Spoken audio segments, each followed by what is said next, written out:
The kitchen we're going to show you is a pretty typical kitchen. It was someone who wanted to have some pretty clear goals. I'm sure you all know what it's like to want to have a clear countertop. In this case, there were some really high shelves, so they wanted to have better, easy access. They wanted to improve the flow, and they wanted a breakfast station in the space. And the why was because they were finding they were eating out too much, and they also throw out a lot of food because it was expired or going bad because they just couldn't access it or see it. They didn't feel comfortable cooking in the kitchen even though they had a passion for it. Yeah, kitchens is a big one. Everybody needs to cook, everybody wants to eat healthier, and at the end of the day, it's very difficult to keep that system going if you are not on top of it all the time, and if you don't have really good systems to help you create that flow.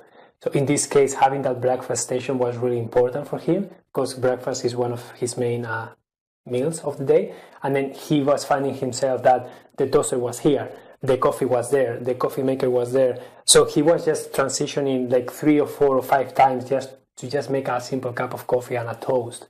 So what we always ask, okay, what do you love the most from your space and what do you hate the most? We always try to keep what they love the most and we try to eliminate what they hated.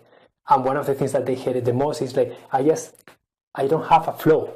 I just don't have a specific place for everything. So that's when we get started. Okay, let's create a breakfast station. The first thing that we did. Mm-hmm. So you can see that the coffee maker, toaster, coffee grinder, and then teas, honeys, sugars, they're all kept in the general same vicinity.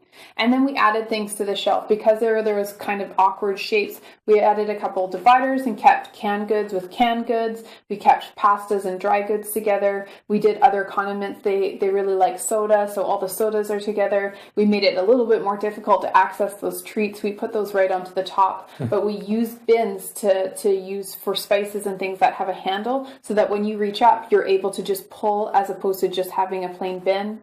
You can see we made some changes for the glassware and the plates, being able to stack more on top of each other without having to do that lifting off to get underneath. Mm-hmm. And then we also incorporated a little bit of a raised tier spice sorter and a lazy Susan just to make it easier for people to get to those things that they wanted and make it something that's not work, just more accessibility. Yeah.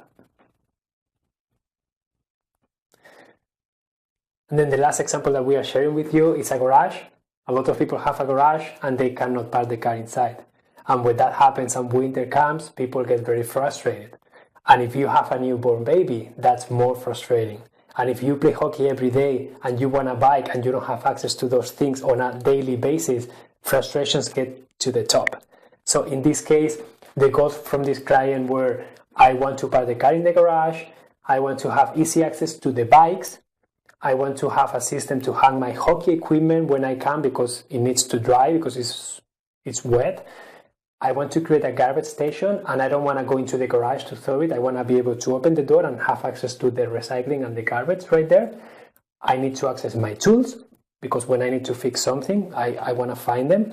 And I don't want to have anything on the floor. So there were a few requirements there. And again, Emilio's kind of already talked about the why. This family had just been blessed with a new baby and they didn't want to have that effort of going out into the cold and having everything wrapped up as opposed to getting to the car from the garage, not having to scrape it off, being able to warm it up and get their baby in there easily. And again, access all of those things. So you can see from the pictures, it's a little bit of a throw together, but we set up that temporary station. We went through the storage spaces that they had. We were able to group things together. And you can see from the after picture, there's nothing left on the floor. Bikes are hung, the recycle bins are hung, and everything is been able to find a place within those storage units. So you can see that all the garden tools are together, all the hockey equipment fit nicely. They were lucky because they had these storage spaces available, they just weren't maximizing the use of them.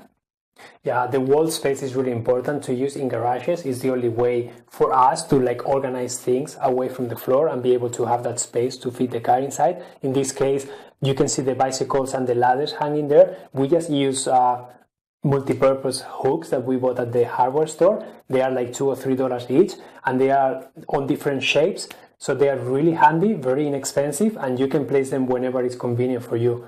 He downplays it a little bit because we did need to use a hammer drill for this. If you've got a cement wall, it's a little bit different. If you're doing drywall, there are some really important steps that you need to follow to make sure that you're hanging your items safely and installing them properly. So don't do it if you don't really know or you're unsure, especially if the items are heavy. Make sure that you have a trained professional knowing how to do that. But you can see from the after picture, our client sent this to us. The car is parked in the garage. They were really happy and they had a great winter.